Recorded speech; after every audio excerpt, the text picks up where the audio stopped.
Welcome to Mlc TV News Hour, reaching you live from the city of Lokoja. I am Sheriff Patonono Mohammed. The headlines. Supreme Court affirms the registration of 74 political parties. Hand over AJAOKUTA to KOGI government, Senator tells federal government.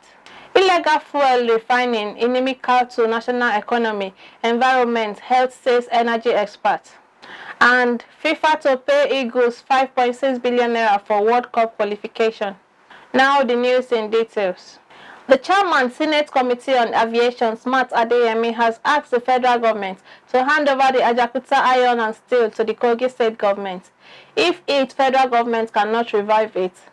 The senator, who lamented the inability of the federal government to expedite the completion of the steel, said the abandoned AJAOKUTA steel complex had the potential of providing employment to over 50,000 Nigerians if resuscitated. Adeyemi spoke in Abuja while addressing journalists at the public hearing of his rent bill slated for March 30th.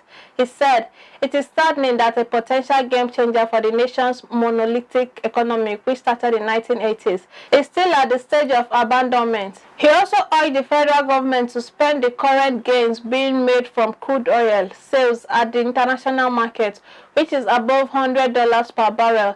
Proceeds from the oil windfall arising from the ongoing Russia and Ukraine war should be channeled into fixing the nation's comatose refineries or to outrightly build new ones. The National Association of Nigerian Students on Friday ordered students to occupy the streets of Abuja with their cooking pots, mattresses, and other personal effects to protest the strike embarked upon by the Academic Staff Union of Universities.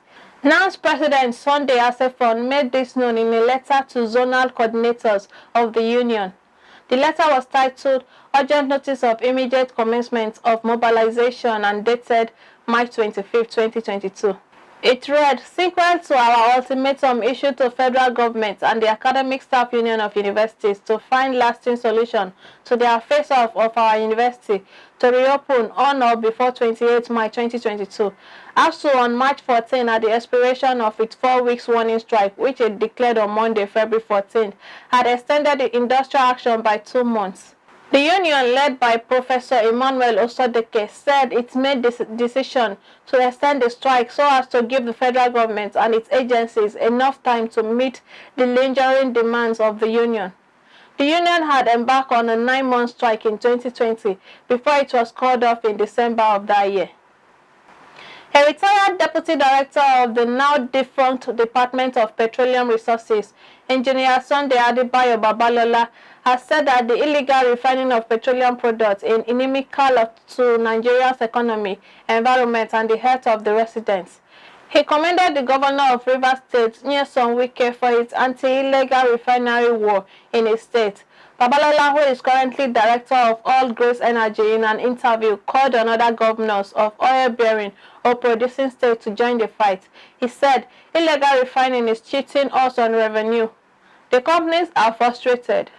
They spend a lot of money producing operating costs, capital costs, and exploration, and after they have found the oil, somebody goes to steal it and refine it illegally.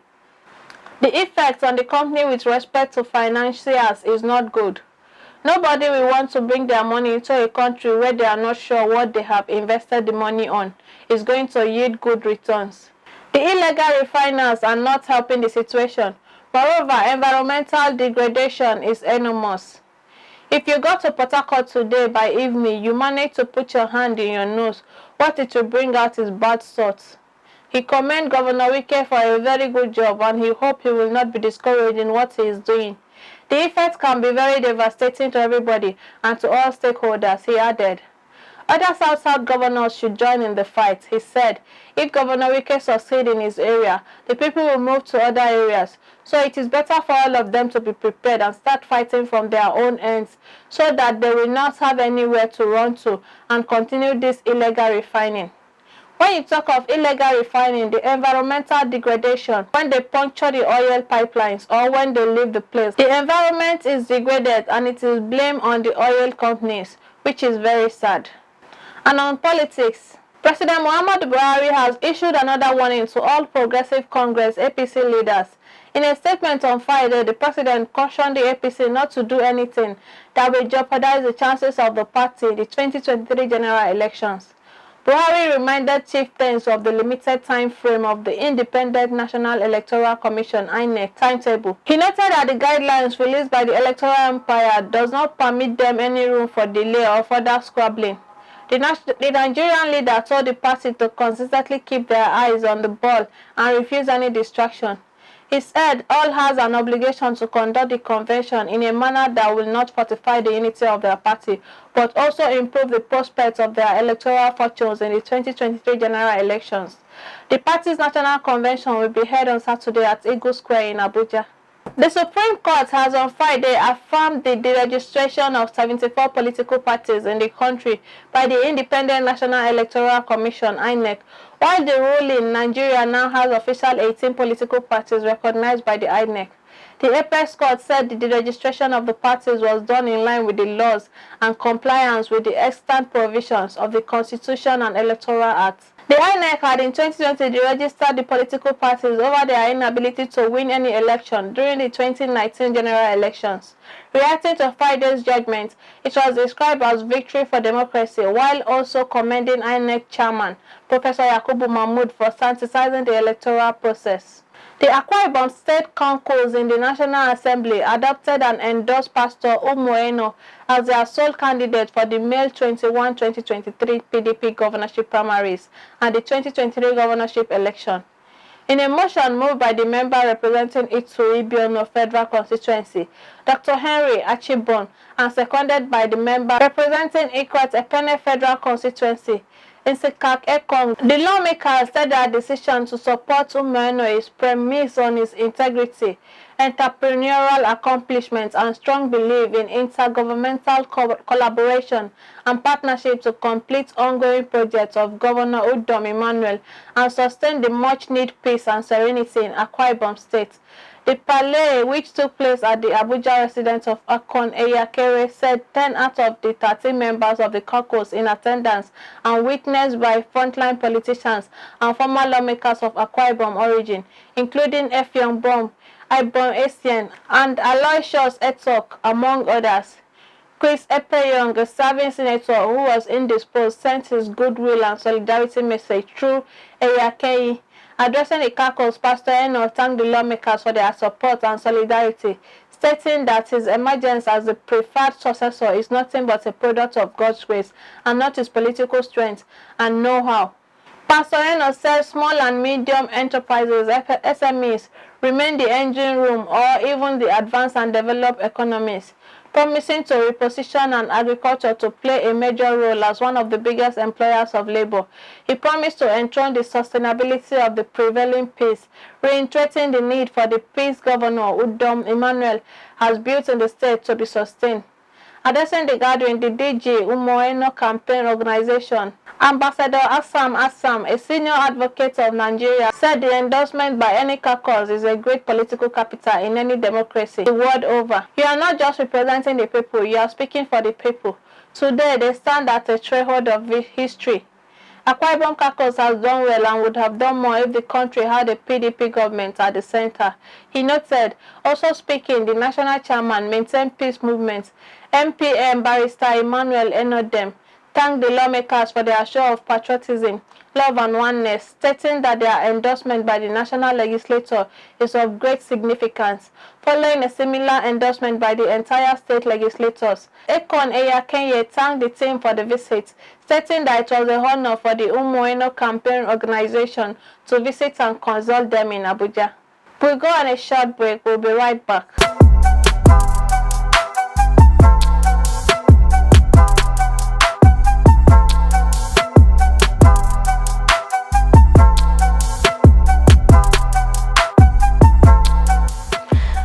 They say is the bedrock of the society. It is everything. Everyone needs a house to live in, but a supportive family is what builds a happy and a successful home. It is Family Affairs on Mlc TV every Saturday by 7 p.m. Join Balagdubu Janet as she takes you on an exclusive interview with guests, marriage counselors, doctors, and many more, where they get to share their experiences, and together we build the society at large. To subscribe to our YouTube channel, log on to Mlc TV or like our Facebook page, Mlc TV. You can also follow us on Instagram at Mlc TV 2021. For adverts and sponsorship, call the numbers displayed on your screen. It's Family Affairs, where we discuss family matters on Mlc TV.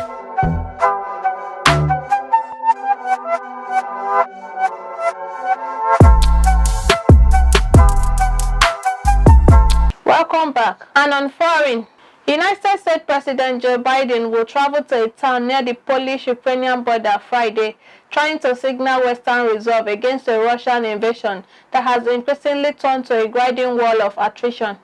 Air Force One will jet into the eastern Polish town of Brzezo, bringing the U.S. president less than 80 kilometers, 50 miles from a war-torn nation still struggling to repel a brutal Russian invasion.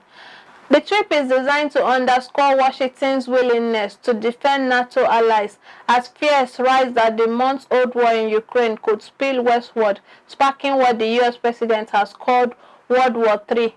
The Kremlin refuses to rule out the use of nuclear weapons, and a steady flow of Russian disinformation about chemical and biological weapons in Ukraine has left Kyiv and its ally fearful of an even more serious conflagration. Russia is already accused of using phosphorus bombs and incriminate shelling of civilian areas, something the United States has branded a war crime. Against the backdrop, Biden will meet members of the U.S. 82nd Airborne Division, part of NATO's increasingly muscular deployment to its eastern flank. At an emergency summit in Brussels on Thursday, NATO announced that the deployment of further troops to Romania, Hungary, Slovakia, and Bulgaria, as well as bolstering chemical and nuclear defenses in case Russia expands its attack beyond Ukraine. In Poland, Biden will also receive a briefing on the dire humanitarian situation in Ukraine, which has seen more than 3.5 million people pour out of the country, mostly to Poland. The UN believes that more than half of Ukraine's children have already been driven from their homes, a grim milestone that could have lasting consequences for generations to come. According to UNICEF chief Catherine Russell, Biden trims comes as the West faces urgent questions about what more it will do to help those like Kravchuk withstand the Russian onslaught. The President Muhammadu Buhari has joined the world to mourn the passage of the United States' first female Secretary of State, Madeleine Albright. In a statement released in Abuja by his special advisor on media and publicity, Femi Adesina, the president condoled with the U.S. President Joe Biden and the Albright family over the passage of Madeleine. Buhari equally condoled with the global diplomatic community, adding that he had pleasant memories of meeting with the international diplomats at Washington in 2015. He described Albright as a warm and savvy woman who excelled in a tough, hitherto considered the exclusive preference of men. Buhari said she helped shape and steer Western foreign policy after the Cold War. She will be sorely missed. He praised the deeds of the woman who first served as the U.S. ambassador to the United Nations under President Bill Clinton and later as Secretary of State. The president noted that the deceased was able to raise funds for Democratic presidential hopefuls. He added that the Albright also co-chaired the Independent Global Commission on Justice, Security and Governance, along with Professor Ibrahim Gambari of Nigeria, which was called the Albright-Gambari Independent Commission. The president also recalled that the late secretary was the convener of the Aspen Ministerial Forum of former foreign ministers drawn from all over the world. He lauded the mentoring that Albright gave younger diplomats, most of who are now at the peak of their careers. He concluded by praying that her soul will rest in peace, even as America and the world continue to release her services to humanity. Every country has its peculiar system of government. In Nigeria, we practice democracy, and this is applicable in some countries across the globe, including the United States of America. What is democracy? It is the government of the people, by the people, and for the people. In the political arena, we are ready to x-ray how we play politics in Nigeria and other countries, the challenge of power shift syndrome, how it has impacted or affected the people. How can we make it better for all? Join Fatima Yacob on Mlc TV online every Saturday by 9 p.m. to discuss and to examine all about the politics and the power that be.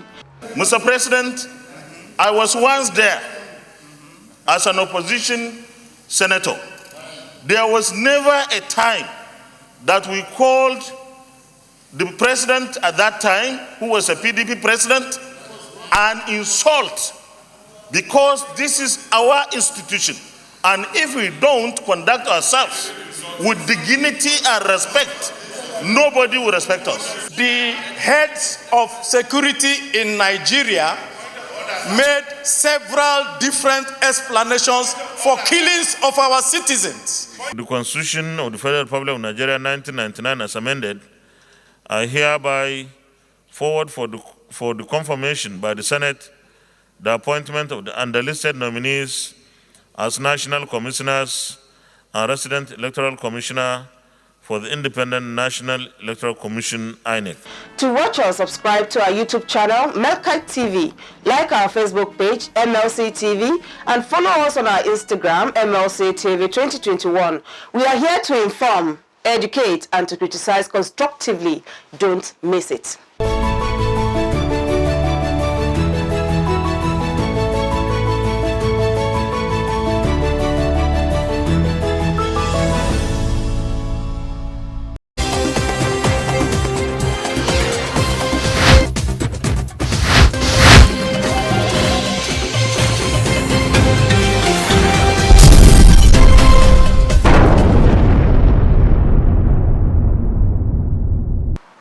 And on sports, Nigeria will receive 12.2 million euro from FIFA if they qualify for the Qatar 2022 World Cup later this year. The World Cup in Qatar will take place from November 21 to December 18, with 32 teams taking part in the competition. The Super Eagles are looking to qualify for their 7th World Cup appearance, but they are 2 games away from achieving that feat.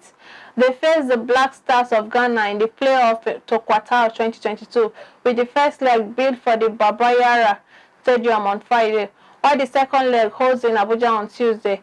It was learned that World Governing Board FIFA increased the qualifying bonus from 10 million euro to 12.2 million euro to help the qualified team prepare well for the tournament. The Nigeria Football Federation received 10 million euro from FIFA when they qualified for the 2018 World Cup in Russia. Meanwhile, the build-up to the future has been spiced up by talk of the long rivalry between the two nations, dating all the way back to their first meeting in 1951, when the Nigerians rode to 5-0 victory over their neighbors. Nigeria have kept a clean sheet in each of their last 3 meetings in World Cup qualifiers against Ghana, winning 1 and drawing 2, although they have failed to score in 3 of the previous 4 such meetings themselves. Ghana remain unbeaten in their last 5 games against Nigeria in all competitions, winning 3 and drawing 2. Ghana and Nigeria shared exactly the same record in the second round of qualifying for the 2022 World Cup, both winning 4, drew 1 and losing 1 of their 6 matches. Some 2022 FIFA World Cup playoffs took place around Europe. Italy will not be at Qatar later this year, missing out on the finals again after losing 1-0 at home to North Macedonia in their playoff semi-final. North Macedonia will now face Portugal in the playoff final on Tuesday for a place at the World Cup. Portugal beat Turkey 3-1 in their match. Otavio and Diogo Jota put the hosts ahead, before Burak Yilmaz pulled one back in the 65th minute. Sweden substitute Robin Kosim's second half goal claimed 1-0 win over the Czech Republic and set up a clash away to Poland.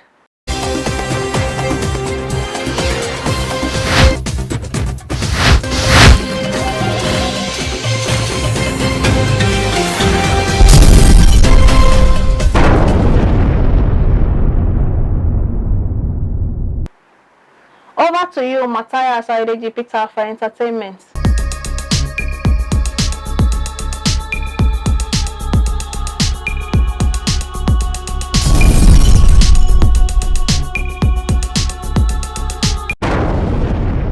On our foreign entertainment news, cast and crew of Netflix hit French original Lupin got a bit shaken after about 20 armed robbers stormed their set and stole more than 300,000 euros worth of equipment using fireworks. According to a Netflix spokesperson, the incident occurred at the ongoing filming of the Heist film third season in the Natari district, west of central Paris, forcing production to briefly pause.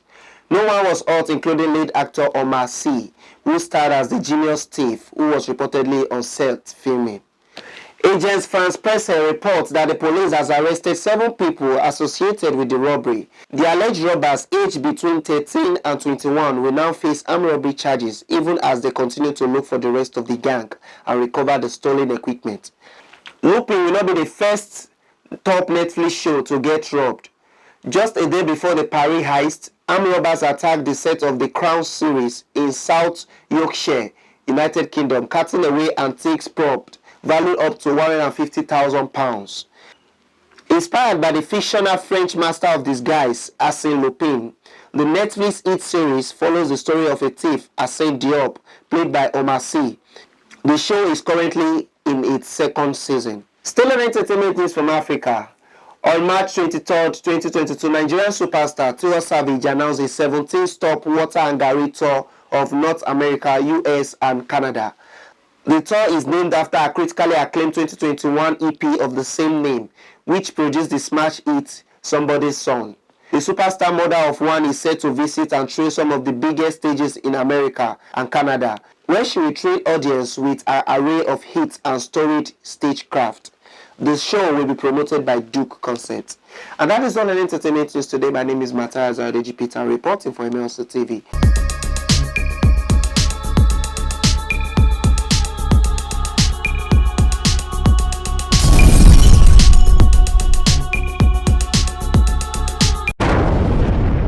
Thank you, Matthias. And that's the size of our package today. Join us next week at this same hour to watch our news as we give you updates on happening within and across the globe.